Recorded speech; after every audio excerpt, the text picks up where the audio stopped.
Hi friends, welcome back to my channel. അപ്പോൾ ഇന്ന് ഞാൻ നിങ്ങൾക്കായി ഷെയർ ചെയ്യാൻ പോകുന്ന ഹെൽത്തി ആയിട്ടുള്ളൊരു റെസിപ്പിയാണ്. റാഗി കൊണ്ടുള്ളൊരു ഉപ്പുമാവാണ്. വളരെ സിമ്പിളാണ്, നമുക്ക് പെട്ടെന്ന് തന്നെ ഉണ്ടാക്കിയെടുക്കാൻ പറ്റും. ഒരുപാട് ഇൻഗ്രീഡിയൻസ് ഒന്നും വേണ്ട. അപ്പോൾ ട്രൈ ചെയ്യാൻ മറക്കരുത്. ട്രൈ ചെയ്തിട്ട് ഇഷ്ടമായിട്ടുണ്ടെങ്കിൽ ഫ്രണ്ട്സിനും ഫാമിലിക്കും ഒക്കെ ഒന്ന് ഷെയർ ചെയ്ത് കൊടുക്കാനും മറക്കരുത് കേട്ടോ. അപ്പോൾ ഓൾറെഡി ഞാൻ റാഗി കൊണ്ടുള്ള അപ്പം, ദോശ, ഇഡ്ഡലി, ഇടിയപ്പം, അതുപോലെ തന്നെ റാഗി കൊണ്ടുള്ള പുട്ട്, ഇതെല്ലാം ചെയ്തിട്ടുണ്ട്. കാണാത്തവർ ഇതിൻ്റെ എല്ലാം ലിങ്ക് ഞാൻ ഈ വീഡിയോയുടെ ഡിസ്ക്രിപ്ഷനിൽ കൊടുത്തിരിക്കാം. കണ്ടു നോക്കുക, ട്രൈ ചെയ്യുക, ഫീഡ്ബാക്ക് പറയാൻ മറക്കരുത്. ഹെൽത്ത് കോൺഷ്യസ് ആയിട്ടുള്ളവർക്കും ഡയറ്റൊക്കെ ചെയ്യുന്നവർക്കും അതുപോലെ തന്നെ അസുഖങ്ങളൊക്കെ ഉള്ളവർക്കും ഒക്കെ വളരെ നല്ലൊരു ഇതാണ് നമ്മുടെ റാഗി. അപ്പോൾ റാഗി കൊണ്ടുള്ള എല്ലാ ഫുഡും നല്ല ഹെൽത്തി ഫുഡാണ്. അപ്പോൾ ഒന്ന് ട്രൈ ചെയ്യാൻ മറക്കരുത് കേട്ടോ. അപ്പോൾ നമുക്കിത് എങ്ങനെയാണ് തയ്യാറാക്കുന്നത് നോക്കിയിട്ട് വരാം. ഇതിനായിട്ട് ഞാൻ എടുത്തിരിക്കുന്നത് 1.5 കപ്പോളം 250 ml കപ്പിന് ഒരു 1.5 കപ്പോളം റാഗിപ്പൊടിയാണ്. വീട്ടിൽ തന്നെ പൊടിച്ച പൊടിയാണെങ്കിൽ അങ്ങനെ എടുക്കാം. ഇതിപ്പോൾ ഞാൻ ഓൾറെഡി വാങ്ങിച്ച പൊടി എൻ്റെ കയ്യിൽ ഉണ്ടായിരുന്നു കേട്ടോ, ഞാൻ അതാണ് എടുത്തിരിക്കുന്നത്. വീട്ടിൽ തന്നെ നന്നായിട്ട് പൊടിച്ചെടുത്താൽ മതി കേട്ടോ. അപ്പോൾ 250 ml കപ്പിന് ഒരു 1.5 കപ്പ് ഞാൻ എടുത്തിട്ടുണ്ട്. ഇനി ഇത് നമുക്ക് കുറേശ്ശെ വെള്ളം ഒഴിച്ചതൊന്ന് കുഴച്ചെടുക്കണം. അപ്പോൾ ഇതിന് ആവശ്യത്തിനുള്ള ഉപ്പിട്ട് കൊടുക്കുക. ഉപ്പ് ഒരുപാട് ആഡ് ചെയ്യരുത് കേട്ടോ, കുറച്ച് മതിയാവും. കുറച്ച് ഉപ്പിട്ട് കൊടുക്കുന്നുണ്ട്. ഇതിനകത്തേക്ക് ഞാൻ തേങ്ങ ആഡ് ചെയ്യുന്നുണ്ട്. നിങ്ങളുടെ ടേസ്റ്റിനനുസരിച്ച് മാത്രം തേങ്ങ ആഡ് ചെയ്ത് കൊടുക്കുക. ഞാൻ അത്യാവശ്യം കുറച്ച് തേങ്ങ ആഡ് ചെയ്യുന്നുണ്ട് കേട്ടോ. അപ്പോൾ തേങ്ങ ഒരുപാട് വേണ്ടാത്തവർക്ക് തേങ്ങയുടെ അളവ് കുറയ്ക്കാം. പക്ഷേ തേങ്ങ ആഡ് ചെയ്യുമ്പോൾ ഒരു പ്രത്യേക ടേസ്റ്റ് തന്നെയാണ്. എന്നിട്ട് ആവശ്യത്തിനനുസരിച്ച് വെള്ളം ഒഴിച്ച് നന്നായിട്ട് ഇതൊന്ന് കുഴച്ചെടുക്കുക. അപ്പോൾ ഞാൻ ആദ്യം തോനെ വെള്ളം ഒഴിച്ച് കുഴയ്ക്കുന്നുണ്ട്. കാരണം ഞാൻ സ്ഥിരമായിട്ട് ചെയ്യുന്നതുകൊണ്ട് എനിക്ക് വെള്ളത്തിൻ്റെ അളവ് കറക്റ്റായിട്ട് അറിയാം. അപ്പോൾ നിങ്ങൾ ആദ്യം ചെയ്യുമ്പോൾ കുറേശ്ശെ വെള്ളം ഒഴിച്ച് നമ്മൾ പുട്ടിന് കുഴയ്ക്കുന്ന പോലെ നനച്ചെടുക്കില്ലേ, അതുപോലെ നനച്ചെടുക്കണം കേട്ടോ. ഞാൻ സ്ഥിരം ചെയ്യുന്നതുകൊണ്ടാണ് ഞാൻ കുറച്ച് വെള്ളം ഇങ്ങനെ ഒഴിക്കുന്നത്. നിങ്ങൾ ആദ്യം തന്നെ ഒരുപാട് വെള്ളം എടുത്ത് ഒഴിച്ച് കളയരുത്. കുറേശ്ശെ നമ്മുടെ കൈ കൊണ്ട് നനച്ചെടുക്കുക. പുട്ടിന് നനയ്ക്കുന്ന പോലെ നനച്ചെടുക്കുക കേട്ടോ. ഇതുപോലെ ഇങ്ങനെ കുടഞ്ഞ് ഒഴിച്ച് നനച്ചെടുക്കുക. റാഗിയുടെ പുട്ടുപൊടിയൊക്കെ പാക്കറ്റിൽ വാങ്ങാൻ കിട്ടും. റാഗി പുട്ടുപൊടിയാണെങ്കിൽ അത്യാവശ്യം നന്നായിട്ട് വെള്ളം വേണ്ടി വരും കേട്ടോ. കുറച്ച് കൂടുതൽ വെള്ളം വേണ്ടി വരും. നമ്മൾ വീട്ടിൽ പൊടിക്കുന്ന പൊടിയേക്കാൾ കൂടുതൽ വെള്ളം ആ പുട്ടുപൊടിക്ക് എടുക്കുക കേട്ടോ. ഇടിയപ്പപ്പൊടിയൊക്കെ ആണെങ്കിൽ അത്രയും വെള്ളം വേണ്ടി വരില്ല. നന്നായിട്ട് കുഴച്ചെടുക്കുക. അപ്പോൾ ഞാൻ നുറുക്ക് ഗോതമ്പ് കൊണ്ടുള്ള ഉപ്പുമാവിൻ്റെ റെസിപ്പി ചെയ്തിട്ടുണ്ട്. അതുപോലെ തന്നെ റവയും ക്യാരറ്റും കൊണ്ടുള്ള ഒരു ഉപ്പുമാവ് ചെയ്തിട്ടുണ്ട്. ഇതിൻ്റെയൊക്കെ ലിങ്ക് ഞാൻ ഈ വീഡിയോയുടെ ഡിസ്ക്രിപ്ഷനിൽ കൊടുത്തിരിക്കാം കേട്ടോ. ഉപ്പുമാവ് നമ്മുടെ നുറുക്ക് ഗോതമ്പ് കൊണ്ടുള്ളതൊക്കെ വളരെ ടേസ്റ്റിയാണ് കേട്ടോ. ട്രൈ ചെയ്യാത്തവർ ഒന്ന് ട്രൈ ചെയ്ത് നോക്കുക. നന്നായിട്ട് കുഴച്ചെടുക്കുക. അത് കുഴച്ചെടുത്തിട്ട് നമ്മളിത് ഇതുപോലെ കൈകൊണ്ട് ഇങ്ങനെ പിടിച്ചെടുക്കുമ്പോൾ അതൊരു ഷേപ്പിലായി വരണം. എന്നിട്ട് നമ്മളിങ്ങനെ പൊടിച്ചു കൊടുക്കുമ്പോൾ അത് നന്നായിട്ട് പൊടിഞ്ഞു വീഴാൻ വേണം. അതാണ് അതിൻ്റെ ഒരു പരുവം. അപ്പോൾ അത് ഞാനൊന്ന് മാറ്റി വെച്ചു. ഇനി ഞാൻ ചെയ്യുന്നത് ഈ മാവൊന്ന് ആവി കയറ്റി എടുക്കുകയാണ്. ഞാനിപ്പോൾ ഒരു സ്റ്റീമറിൻ്റെ തട്ട് വെച്ച് കൊടുക്കുന്നുണ്ട്. എൻ്റെ ഇഡലി പാത്രമാണ് കേട്ടോ. ഇതുപോലെ ഒരു തട്ടുണ്ട് എനിക്ക് ആവി കയറ്റാൻ വേണ്ടിയിട്ട്. ഇനി ഇതിൻ്റെ മുകളിലേക്ക് കുറച്ച് തേങ്ങ ആഡ് ചെയ്ത് കൊടുക്കുന്നുണ്ട്. അതിൻ്റെ മുകളിലാണ് നമ്മുടെ റാഗിപ്പൊടി ഞാൻ ആഡ് ചെയ്ത് കൊടുക്കുന്നത്, നമ്മൾ കുതിർത്ത് വെച്ചിരിക്കുന്നത്. കാരണം തേങ്ങ ഇത് ഞാൻ ആഡ് ചെയ്യുന്നതെന്ന് പറഞ്ഞാൽ റാഗിപ്പൊടി മാത്രം ആഡ് ചെയ്യുമ്പോൾ ചില സമയത്ത് ആവി കയറിയിട്ട് അടിയിലുള്ള മാവങ്ങ് കട്ടയായിട്ട് പോവും. അപ്പോൾ മുകളിലേക്ക് ആവി കയറാതിരിക്കും. അതിന് വേണ്ടിയിട്ടാണ് കുറച്ച് തേങ്ങ ആഡ് ചെയ്ത് കൊടുക്കുന്നത്. കുറച്ച് ആഡ് ചെയ്യുന്നുള്ളൂ കേട്ടോ. അപ്പോൾ നിങ്ങൾക്ക് വേണം എന്നുണ്ടെങ്കിൽ നമ്മുടെ പുട്ടുകുറ്റിയിൽ വെച്ചതിന് ശേഷം ആവി കയറ്റിയിട്ട് ഒന്ന് പൊടിച്ചെടുത്തിട്ട് വേണമെങ്കിൽ ചെയ്യാം. പക്ഷേ അതിലും ടേസ്റ്റ് ഇങ്ങനെ ചെയ്യുമ്പോഴാണ് കേട്ടോ. ഇഡലിത്തട്ടിൽ വേണം എന്നുണ്ടെങ്കിൽ ഇഡലിത്തട്ടിലാണെങ്കിലും ഇതുപോലെ മാവിട്ട് കൊടുത്ത് ആവി കയറ്റി എടുത്താൽ മതി.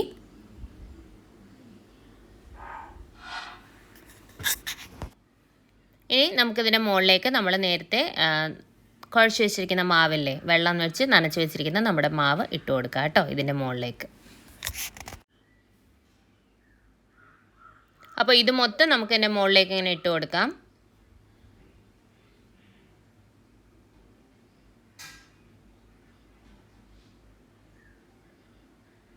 വെള്ളം ഒന്ന് നന്നായി ചൂടായതിനു ശേഷം, വെള്ളം നന്നായിട്ട് വെട്ടി തിളച്ചതിന് ശേഷം വേണം നമുക്ക് ഈ തട്ട് വെച്ച് കൊടുത്തിട്ട് അതിൻ്റെ മുകളിലേക്ക് മാവിട്ട് കൊടുക്കാൻ കേട്ടോ. വെള്ളം ചൂടാവുന്നതിന് മുമ്പ് ഇത് ചെയ്യരുത്.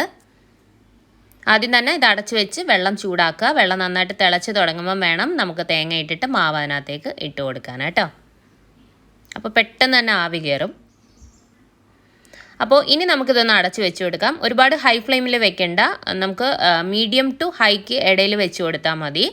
വെച്ചിട്ട് നമുക്കിതൊന്ന് ആവി കയറ്റിയെടുക്കാം. ഏകദേശം ഒരു 8-10 മിനിറ്റോളം എടുക്കും കേട്ടോ അത് കംപ്ലീറ്റ് ആയിട്ട് ആവി കയറി ഒന്ന് നന്നായിട്ട് സോഫ്റ്റായി കിട്ടാൻ വേണ്ടിയിട്ട്. ഹൈ ഫ്ലെയിമിൽ വെക്കരുത്, മീഡിയം ടു ഹൈയിൽ വെക്കുക കേട്ടോ. അപ്പോൾ ഇനി ഞാനിതൊന്ന് അടച്ച് വെച്ച് കൊടുക്കുകയാണ് കേട്ടോ. അടച്ച് വെച്ചിട്ട് നമുക്ക് നന്നായിട്ട് ആവി കയറിയതിന് ശേഷം ഫ്ലെയിം ഓഫ് ചെയ്യാവുന്നതാണ്. ഇപ്പോൾ ഒരു 10 മിനിറ്റോളം ആയിട്ടുണ്ട്. കണ്ടോ, നന്നായിട്ട് അത് സോഫ്റ്റായി കിട്ടിയിട്ടുണ്ട്, നന്നായിട്ട് വെന്തിട്ടുണ്ട്. കണ്ടോ, നമുക്കിങ്ങനെ എടുത്ത് നോക്കുമ്പോൾ തന്നെ അറിയാൻ പറ്റും. അപ്പോൾ ഉപ്പ് ഒരുപാട് കൂടരുത് കേട്ടോ, അതൊന്ന് പ്രത്യേകം ശ്രദ്ധിക്കുക. കൂടിക്കഴിഞ്ഞാൽ നമുക്ക് ഉപ്പുമാവിൻ്റെ ടേസ്റ്റേ മാറിപ്പോവും. അപ്പോൾ കുറച്ച് ഉപ്പിട്ടിട്ട് വേണം കുഴച്ചെടുക്കാൻ, അതൊന്ന് ശ്രദ്ധിക്കണം കേട്ടോ. അപ്പോൾ ഇതൊന്ന് മാറ്റി വയ്ക്കാം, അത് അതിൽ നിന്ന് എടുത്ത് തണുക്കാൻ വേണ്ടി മാറ്റി വയ്ക്കാം. ഈ സമയത്ത് ഒരു പാൻ എടുക്കാം, അതിനകത്തേക്ക് എണ്ണ ഒഴിച്ചു കൊടുക്കാം. ഒരു ടേബിൾ സ്പൂൺ 1.5 ടേബിൾ സ്പൂണോളം എണ്ണ, അത് നിങ്ങളുടെ ടേസ്റ്റിനനുസരിച്ച് ആഡ് ചെയ്യാം. ഒരുപാട് എണ്ണ വേണ്ടാത്തവർക്ക് 1 ടേബിൾ സ്പൂൺ മതി. ഞാനിപ്പോൾ ഒരു 1.5 ടേബിൾ സ്പൂണോളം ആഡ് ചെയ്തിട്ടുണ്ട്. എണ്ണ ചൂടായി വരുമ്പോഴേക്കും അതിനകത്ത് കടുകിട്ട് പൊട്ടിച്ച്, കടുക് പൊട്ടി വരുമ്പോഴേക്കും നമുക്കിതിനകത്തേക്ക് 2 വറ്റൽമുളക് 2ആയിട്ട് കട്ട് ചെയ്തതും കുറച്ച് കറിവേപ്പിലയും കൂടി ആഡ് ചെയ്ത് കൊടുക്കാം. എന്നിട്ട് ആ വറ്റൽമുളകൊക്കെ ഒന്ന് മൂത്ത് വരുമ്പോഴേക്കും നമുക്ക് അത്യാവശ്യം വലിപ്പമുള്ള ഒരു മീഡിയം ടൈപ്പ് ഒരു സവോള കനം കുറച്ച് നീളത്തിൽ അരിഞ്ഞു വയ്ക്കണം, അതുകൂടി നമുക്കിതിനകത്തേക്ക് ആഡ് ചെയ്ത് കൊടുക്കാം. വറ്റൽമുളകൊക്കെ ഒന്ന് കളർ ചേഞ്ച് ആയി കഴിയുമ്പോൾ വേണം, ഒന്ന് മൂത്ത് കഴിയുമ്പോൾ വേണം, ഒരുപാടങ്ങ് മൂക്കണ്ട, അത്യാവശ്യം ഒന്ന് മൂത്ത് കഴിയുമ്പോൾ നമുക്ക് സവോള ഇതിലേക്ക് ആഡ് ചെയ്ത് കൊടുത്തതിന് ശേഷം ഈ സവോള കുറച്ച് ഒന്ന് സോഫ്റ്റ് ആക്കി എടുക്കുക, അത്രയും മതി. ഒരുപാടങ്ങ് വഴറ്റിയെടുക്കേണ്ട ആവശ്യമൊന്നുമില്ല. നല്ല കനം കുറച്ച് അരിയണം കേട്ടോ, മീഡിയം ടൈപ്പ് ഒരു സവോള കനം കുറച്ച് നീളത്തിൽ അരിയുക. ഇനി ഇതിനകത്തേക്ക് ഈ സവോളയ്ക്ക് ആവശ്യത്തിനുള്ള ഉപ്പ് മാത്രം ആഡ് ചെയ്ത് കൊടുക്കുക. ഓൾറെഡി നമ്മൾ മാവ് ഉപ്പിട്ടാണ് കുഴച്ചിരിക്കുന്നത്, അതുകൊണ്ട് സവോളയ്ക്ക് ആവശ്യത്തിനുള്ള ഉപ്പ് മാത്രമേ ഇടാവൂ കേട്ടോ, ഒരുപാട് ഉപ്പിടരുത്, ഉപ്പ് കുറച്ച് ആഡ് ചെയ്യുക കേട്ടോ. അപ്പോൾ അത്യാവശ്യം സവോള ലൈറ്റായിട്ടൊന്ന് സോഫ്റ്റായി വന്നിട്ടുണ്ട്. ഇതിനകത്തേക്ക് നമ്മുടെ എരിവിനനുസരിച്ച് മുളക് ആഡ് ചെയ്ത് കൊടുക്കാം. കുട്ടികൾക്കൊക്കെ കൊടുക്കുകയാണെന്നുണ്ടെങ്കിൽ മുളകിൻ്റെ അളവ് കുറയ്ക്കാം. അപ്പോൾ നിങ്ങളുടെ എരിവിനനുസരിച്ച് 2ഓ 3ഓ എത്ര പച്ചമുളകാണെന്ന് വെച്ചാൽ അതിനനുസരിച്ച് ആഡ് ചെയ്ത് കൊടുക്കുക കേട്ടോ. പച്ചമുളകിൻ്റെ എരിവിനനുസരിച്ച് ആഡ് ചെയ്ത് കൊടുക്കണം. അപ്പോൾ നമ്മുടെ സവോള ഏകദേശം ഒന്ന് സോഫ്റ്റായി തുടങ്ങിയിട്ടുണ്ട്. ഒരുപാട് അങ്ങ് വഴണ്ട് പോകേണ്ട ആവശ്യമൊന്നുമില്ല, ഒന്ന് സോഫ്റ്റ് ആകുക, അത്രയും മതി. സോഫ്റ്റായി കഴിയുമ്പോഴേക്കും ഫ്ലെയിം നന്നായിട്ടൊന്ന് കുറച്ച് വെച്ചതിന് ശേഷം നമ്മൾ നേരത്തെ എടുത്ത് വെച്ചിരിക്കുന്ന നമ്മുടെ മിക്സ്, അതായത് നമ്മൾ ആവി കയറ്റി വെച്ചിരിക്കുന്ന നമ്മുടെ റാഗി മാവ് ഇതിനകത്തേക്ക് ആഡ് ചെയ്ത് കൊടുക്കുക.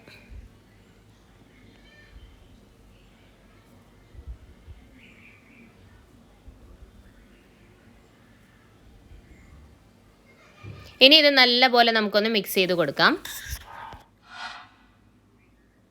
ഈ സമയത്ത് ഉപ്പൊക്കെ ഒന്ന് ചെക്ക് ചെയ്ത് നോക്കുക കേട്ടോ. വേണം എന്നുണ്ടെങ്കിൽ കുറച്ച് ഡ്രൈ ആയിട്ട് തോന്നുകയാണെന്നുണ്ടെങ്കിൽ ഒരു സ്വല്പം വെള്ളം ഒന്ന് ഒഴിച്ചു കൊടുക്കുക. അതായത് കുറച്ച് നടുക്കൊന്ന് ഹോള് പോലെ ആക്കിയിട്ട് കുറച്ച് നടുക്ക് മാവിങ്ങനെ ഒന്ന് ഒതുക്കിയിട്ട് സ്വല്പം വെള്ളം ഒഴിച്ചു കൊടുത്തിട്ട് ഒന്ന് നമുക്കിതൊന്ന് ഒതുക്കി വെച്ചൊന്ന് അടച്ച് വെക്കാം കേട്ടോ. അപ്പോൾ ഇത് നല്ല സോഫ്റ്റ് ഉണ്ട്, ഡ്രൈ ആയിട്ടൊന്നും ഇരിക്കുന്നില്ല. ഡ്രൈ ആയിട്ട് അങ്ങനെ ഇരിക്കുകയാണെന്ന് നിങ്ങൾക്ക് തോന്നുകയാണെങ്കിൽ മാത്രം ഒരു 1-2 ടേബിൾ സ്പൂൺ വെള്ളം നടുക്ക് ഇങ്ങനെ ഒന്ന് മാവ് ആ 2 സൈഡിലേക്കും ഈ റാഗിപ്പൊടി ഒന്ന് മാറ്റിയതിന് ശേഷം കുറച്ച് വെള്ളം ഒഴിച്ചിട്ട് നന്നായിട്ടൊന്ന് ഒതുക്കി കൂട്ടി വെച്ചിട്ട് ഒന്ന് അടച്ച് വെച്ചാൽ മതി. ഇപ്പം ഞാനിതെല്ലാം കൂടി ജസ്റ്റ് ഒന്ന് ഒതുക്കി വെച്ച് കൊടുക്കുകയാണ്. ഒതുക്കി വെച്ചിട്ട് നമുക്കിതൊന്ന് അടച്ച് വെക്കാം കേട്ടോ. ഇനി നല്ല ലോ ഫ്ലെയിമിൽ വെച്ചതിന് ശേഷം നമുക്കിതുപോലെ ഒന്ന് ഒതുക്കി വെച്ചിട്ട് നല്ല ലോ ഫ്ലെയിമിൽ വെക്കുക. എന്നിട്ട് ഇതൊന്ന് അടച്ച് വെക്കുക കേട്ടോ, നന്നായിട്ടൊന്ന് ആവി കയറാൻ വേണ്ടിയിട്ടാണ്. അപ്പോൾ ഇനി നമുക്കിതൊന്ന് അടച്ച് വെക്കാം കേട്ടോ.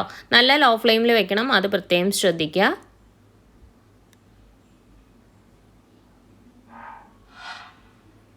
അപ്പോൾ ഒരു 2 മിനിറ്റ് കഴിയുമ്പോൾ നമുക്കിത് ഓപ്പൺ ചെയ്യാം. എന്നിട്ട് നന്നായിട്ടൊന്ന് മിക്സ് ചെയ്ത് കൊടുക്കാം.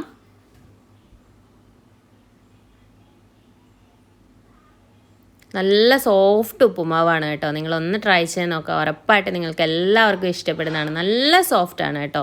റാഗി കൊണ്ട് ഇത്രയും ടേസ്റ്റായിട്ട് ഉപ്പുമാവ് ഉണ്ടാക്കാൻ പറ്റുമെന്ന് നിങ്ങൾ ഉണ്ടാക്കി നോക്കിയാൽ തന്നെ നിങ്ങൾക്ക് മനസ്സിലാകത്തുള്ളൂ കേട്ടോ. അപ്പോൾ നമ്മൾ ഒന്ന് ഓപ്പൺ ചെയ്ത് ജസ്റ്റ് ഒന്ന് മിക്സ് ചെയ്യുക, അപ്പോൾ തന്നെ നമുക്ക് ഫ്ലെയിം ഓഫ് ചെയ്ത് കൊടുക്കാവുന്നതാണ്. കണ്ടോ, വളരെ ടേസ്റ്റി ആയിട്ടുള്ള നല്ലൊരു മണമാണ് കേട്ടോ ഈ ഉപ്പുമാവിന്, ഒരു സൂപ്പർ മണമാണ്. നമുക്ക് ആ മണം കേട്ടാൽ തന്നെ കഴിക്കാൻ തോന്നും, അത്ര നല്ലൊരു മണം വരും. കണ്ടോ, അപ്പോൾ ഇത്രയേ ഉള്ളൂ, നമുക്ക് ഫ്ലെയിം ഓഫ് ചെയ്യാം. ജസ്റ്റ് ആ അടപ്പ് തുറന്ന് ജസ്റ്റ് ഒന്ന് മിക്സ് ചെയ്ത് കൊടുക്കുക, അപ്പോൾ തന്നെ ഫ്ലെയിം ഓഫ് ചെയ്ത് കൊടുക്കാം. ഇനി ഞാനിതൊരു പ്ലേറ്റിലേക്ക് മാറ്റാണ്. നിങ്ങൾക്ക് ഇഷ്ടമുള്ള എന്തിൻ്റെ കൂടെ വേണമെങ്കിലും ഇത് സെർവ് ചെയ്യാം കേട്ടോ. അപ്പോൾ കറിയൊന്നും ഇല്ലെങ്കിലും കഴിക്കാൻ നല്ല ടേസ്റ്റാണ്. നല്ല ചൂടോടുകൂടി കഴിക്കുക കേട്ടോ, അപ്പോഴാണ് ഇത് കൂടുതൽ ടേസ്റ്റ്. ഇരിപ്പിക്കുമ്പോൾ കുറച്ചൊന്ന് ഹാർഡാവുന്നതായിട്ട് തോന്നാറുണ്ട്. അപ്പോൾ ഇത്രയേ ഉള്ളൂ, വളരെ ടേസ്റ്റി ആയിട്ടുള്ള നമ്മുടെ റാഗി കൊണ്ടുള്ള ഹെൽത്തി ആയിട്ടുള്ള ഉപ്പുമാവ് ഇവിടെ തയ്യാറായിട്ടുണ്ട്. എല്ലാവരും ട്രൈ ചെയ്യുക, ഉറപ്പായിട്ടും നിങ്ങൾക്ക് എല്ലാവർക്കും ഇഷ്ടപ്പെടുന്നതാണ്. ട്രൈ ചെയ്യാൻ മറക്കരുത്. ട്രൈ ചെയ്തിട്ട് എങ്ങനെ ഉണ്ടായിരുന്നു എന്ന് ഫീഡ്ബാക്ക് പറയാൻ മറക്കരുത്. ഇഷ്ടമായിട്ടുണ്ടെങ്കിൽ ഫ്രണ്ട്സിനും ഫാമിലിക്കും ഒക്കെ ഒന്ന് ഷെയർ ചെയ്ത് കൊടുക്കാനും മറക്കരുത് കേട്ടോ. അതുപോലെ വീഡിയോ കാണുന്നവർ ആരെങ്കിലും സബ്സ്ക്രൈബ് ചെയ്യാതെ കാണുന്നുണ്ടെങ്കിൽ സബ്സ്ക്രൈബ് ചെയ്യാനും മറക്കരുത്. അപ്പോൾ ഞാൻ നേരത്തെ ഇട്ടിരുന്ന റാഗി റെസിപ്പീസൊക്കെ കാണാത്തവർ കാണാൻ മറക്കരുത്. അതിൻ്റെ എല്ലാം ലിങ്ക് ഞാൻ ഈ വീഡിയോയുടെ ഡിസ്ക്രിപ്ഷനിൽ കൊടുത്തിരിക്കാം കേട്ടോ. അപ്പോൾ മറ്റൊരു വെറൈറ്റി വീഡിയോ ആയിട്ട് നമുക്ക് വീണ്ടും കാണാം. Thank you friends, thank you for watching.